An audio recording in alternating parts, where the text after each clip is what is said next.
Compartiremos el estudio de Sola Escritura y Elena de White. Este tema corresponde al jueves 30 de abril. Isaías 8:20, ¿qué nos dice la palabra de Dios? A la ley y al testimonio, si no dijeren conforme a esto, es porque no les ha amanecido.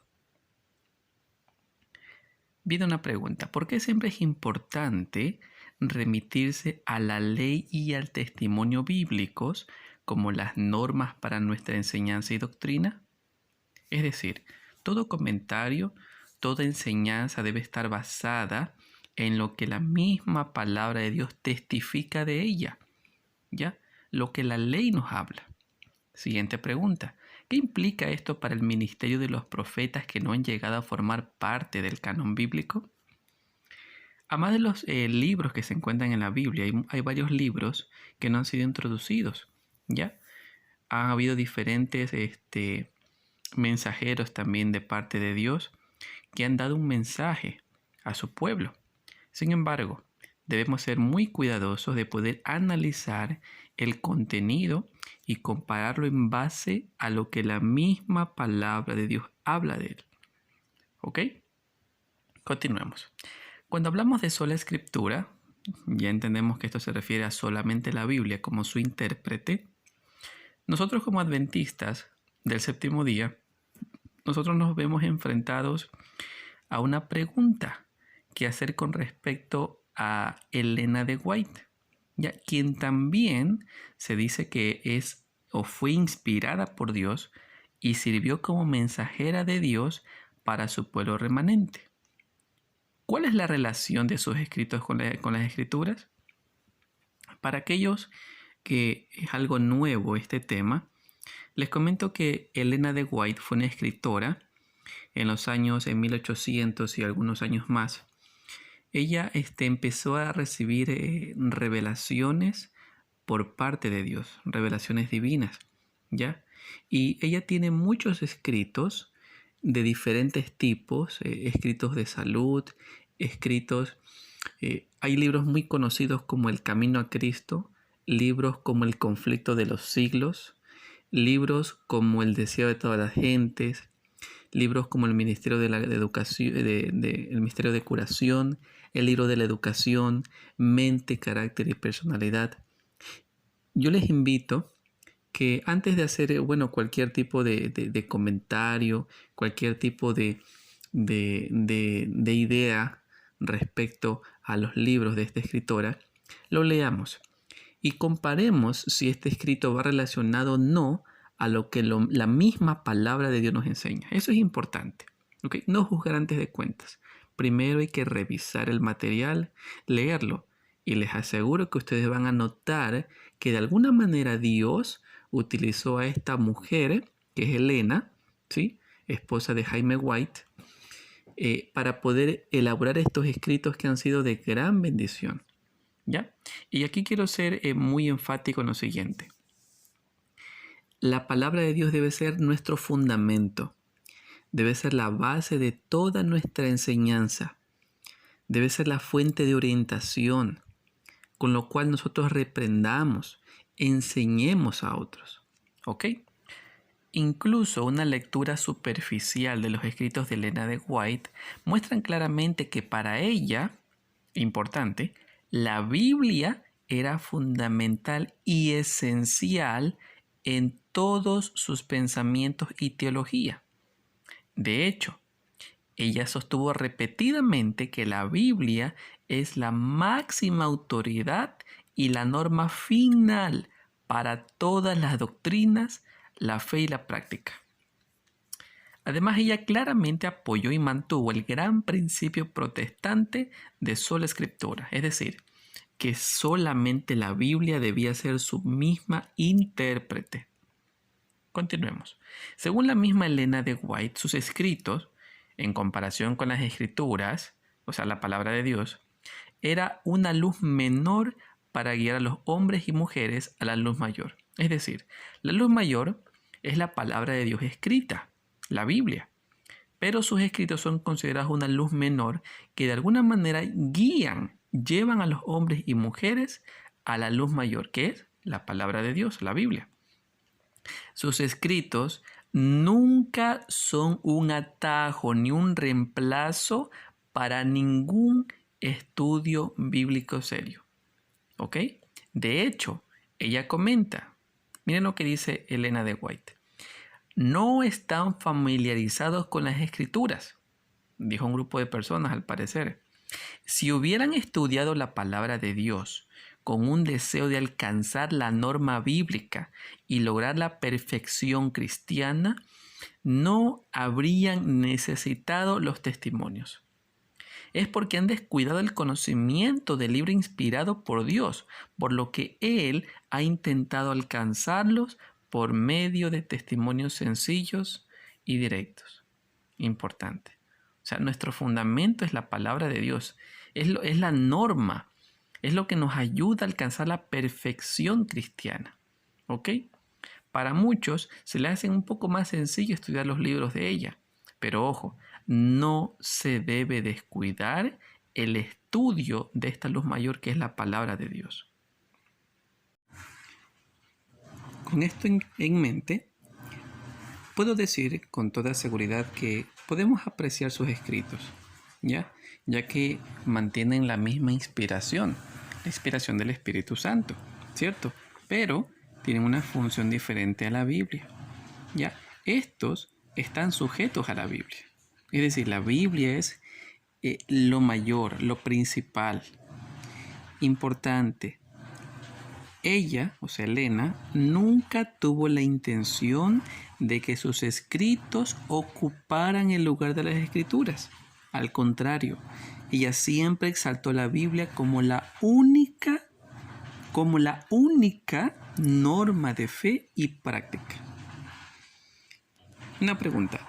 Piensa en el increíble regalo que se nos ha dado a través del ministerio de Elena de White. Lo pueden comprobar. Los invito a leer algunos de sus escritos. La pregunta, ¿cómo podemos aprender a apreciar mejor la asombrosa luz que proviene de ella y al mismo tiempo defender la supremacía de la Biblia? Recordemos, la Biblia es la única luz mayor, la única luz principal, ¿ya? De la cual nosotros podemos sacar nuestras creencias, nuestra fe, y podemos con ello comunicar a otros la promesa cierta de que nuestro Señor viene. Sin embargo, los escritos de la hermana Elena también son una gran ayuda, pero no podemos descuidar el fundamento, que es lo que el Señor nos ha entregado. Para culminar, quiero leer unos comentarios de nuestra misma hermana Elena, para que corroboremos lo que decíamos hace poco. Miren, ella dice lo siguiente: ¿qué otro libro presenta a los estudiantes ciencia más ennoblecedora e historia más maravillosa? Claramente retrata la justicia y vaticina la consecuencia de la desobediencia a la ley de Jehová. A nadie se deja en la oscuridad en cuanto a lo que Dios aprueba o desaprueba.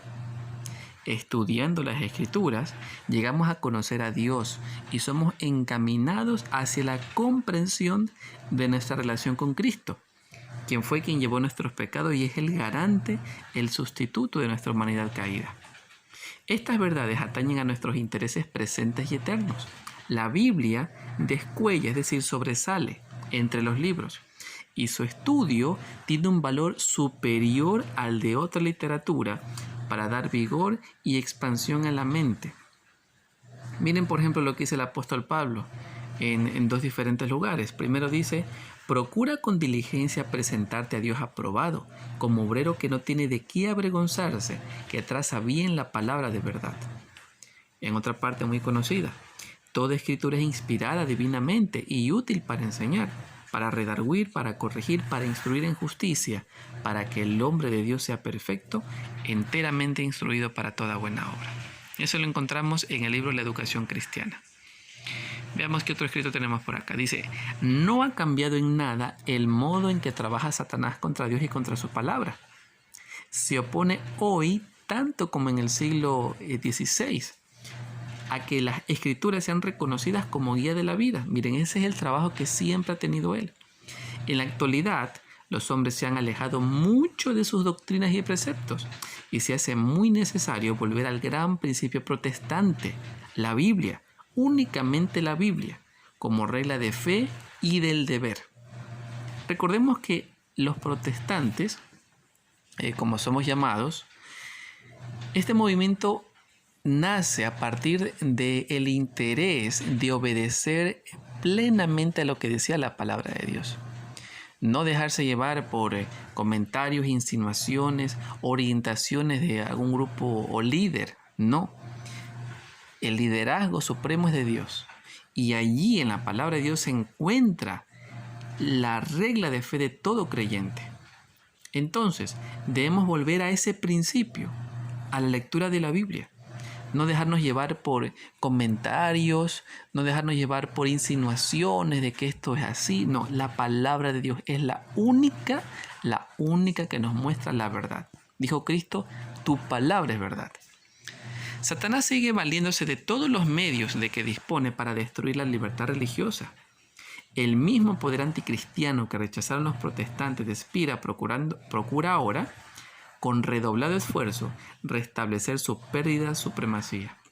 La misma acción incondicional a la palabra de Dios que se manifestó en los días tan críticos de la reforma del siglo XVI es la única esperanza de una reforma en nuestros días. Miren, qué importante lectura. Esto se encuentra en el conflicto de los siglos. Miren la importancia de estar nosotros sujetos a la palabra de Dios. Es importante. Satanás aún en nuestros tiempos, mire de qué manera está obrando. Ya él pone delante nuestro tantas cosas provocativas que hacen desperdiciar nuestro tiempo valioso, que puede ser utilizado en compartir el mensaje con otros, ¿sí? Y ese tiempo es desperdiciado muchas veces en cosas realmente inservibles, ¿sí? Cosas que no procuran nuestro bienestar. Seamos sinceros con nosotros mismos. Hay muchos hábitos que hemos ido cultivando que lo único que hacen es quitarnos tiempo valioso, tanto para nosotros mismos como también para con nuestros seres queridos y más aún para con Dios. Pasamos muchas horas frente a un teléfono, en las redes sociales, frente a un televisor, frente a juegos en línea. Yo era uno de esos, ¿ya? Frente a tantos hábitos que no son productivos. Pero, ¿qué estamos haciendo? ¿Estamos preparándonos o no lo estamos haciendo para la venida de nuestro Señor? Es difícil entender que el fin de la historia de este mundo es cuando nuestro Salvador venga. Y ese fin representa un fin de este mundo pecaminoso. Es un fin de este mundo que no lleva más que sufrimiento, más que angustia, más que tristeza, dolor, enfermedad y muerte. Necesitamos volver a la Escritura. Necesitamos entender con claridad que debemos prepararnos hoy porque nuestro Señor está a las puertas. Miren lo que dice la hermana Elena aquí. Recibió una revelación que Dios sabía que Satanás iba a ensayar todas sus artes para destruir al hombre. Por esto había hecho escribir su palabra y presentando sus propósitos acerca de la raza humana con tanta claridad que los más débiles no necesitaban errar. Es por eso que Dios impresó sus palabras en lo escrito. Continúa, después de haber dado su palabra al hombre, la había preservado cuidadosamente de la destrucción por Satanás y sus ángeles, o por cualquiera de sus agentes o representantes. Mientras que otros libros podían ser destruidos, este había de ser inmortal. Y al acercarse el tiempo del fin, cuando los engaños de Satanás aumentarían, iba a multiplicarse de tal manera que todos los que lo deseasen pudiesen obtener un ejemplar y si querían, podían armarse contra los engaños y los prodigios mentirosos de Satanás. Miren, hoy en día somos muy privilegiados nosotros. De alguna manera, tenemos a través de la tecnología la facilidad de poder tener la Biblia, tal vez no física, virtualmente, inclusive en diferentes traducciones, para poder entenderla, para poder leerla, para poder buscar a nuestro Señor. Entonces tenemos tantas facilidades y mi pregunta es, ¿Estamos aprovechándolas? Dice también, vi que Dios había guardado en forma especial la Biblia. Sin embargo, cuando los ejemplares de ella eran pocos, hubo sabios que en algunos casos cambiaron las palabras, pensando que estaban haciendo más claro su sentido, cuando en realidad estaban confundiendo lo que era claro e inclinándolo hacia sus opiniones establecidas que eran gobernadas por la tradición. Pero vi que la palabra de Dios en conjunto es una cadena perfecta, de la cual una porción se vincula con la otra y la explica. Los verdaderos buscadores de la verdad no necesitan errar, porque no solo es la palabra de Dios clara y sencilla al presentar el camino de la vida, sino que el Espíritu Santo es dado como guía para comprender el camino de la vida en ella revelado. Miren, quisiera terminar con algo más. Apocalipsis capítulo 12, permítame buscarlo por favor, no recuerdo exactamente su ubicación. Apocalipsis 12, versículo 17 nos dice, miren, nosotros aquellos que hemos estudiado un poco de profecía, sabemos que en profecía la mujer representa a la iglesia, ¿ok? Es decir, el pueblo de Dios, a eso nos referimos. La iglesia no es una estructura física, es el pueblo de Dios. Entonces, dice aquí el pasaje, cuando el dragón, sabemos quién es, Satanás, ¿verdad? Continúo.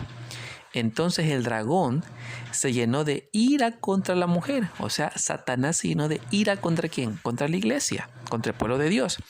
Y se fue a hacer guerra contra el resto de los descendientes de ella. Es decir, de la iglesia se fue a hacer guerra específicamente con una pequeña cantidad de su descendencia. Contra el resto, dice. ¿Quiénes? Contra los que guardan los mandamientos de Dios y tienen el testimonio de Jesucristo. Es decir, Satanás enfoca su ataque contra aquella descendencia de la iglesia, es decir, aquella iglesia descendiente, aquellos hijos, ¿ya? Aquel remanente. ¿Quiénes? Los que guardan los mandamientos de Dios. Y ojo, no dice los que conocen o saben los mandamientos de Dios. No, dice los que guardan. O sea, los que obedecen los mandamientos de Dios. Y continúa. Y tienen el testimonio de Jesucristo. Les pregunto, ¿cuál es el testimonio de Jesucristo?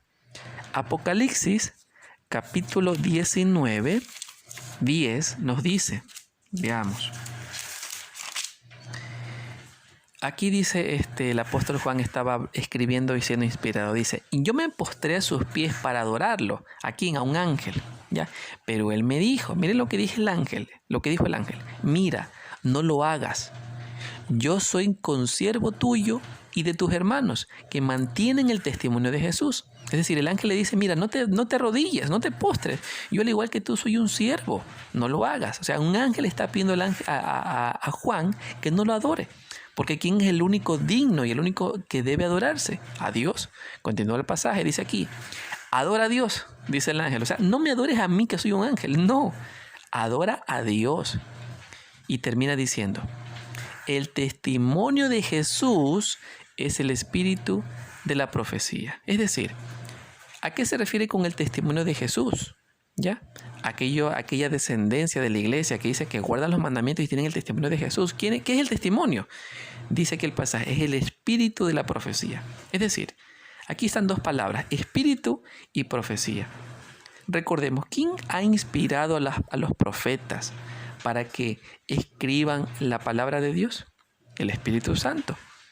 Y la profecía, cuando hablamos de profecía, hablamos de tres cosas. Hablamos primero de la profecía que nos permite ver hacia el futuro, como lo hace Apocalipsis, como lo hace el libro de Daniel y otros escritos bíblicos. También la profecía, también se menciona el término cuando hablamos de predicar, es decir, anunciar, comunicar, enseñar a otros. Y también para poder enseñar o amonestar más bien. Es decir, reprender, corregir. Entonces, el espíritu de la profecía es el trabajo que ha hecho el Espíritu Santo a través de sus profetas para que ellos prediquen, amonesten o corrijan y también para revelar el futuro.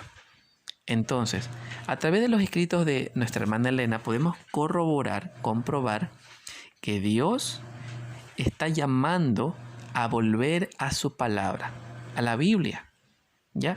Entonces, les invito a que iniciemos con un libro muy conocido y muy bonito que se llama El Camino a Cristo. Léanlo y una vez que lo lean van a poder confirmar esto. No reemplaza la Biblia de ninguna manera. Los escritos de Elena de White no reemplazan a la Biblia. No, pero sí nos llevan a ella. ¿Ya? Nos llevan a ella. Ponen en nosotros el interés y el anhelo de profundizar el estudio de este maravilloso libro que es la palabra de Dios.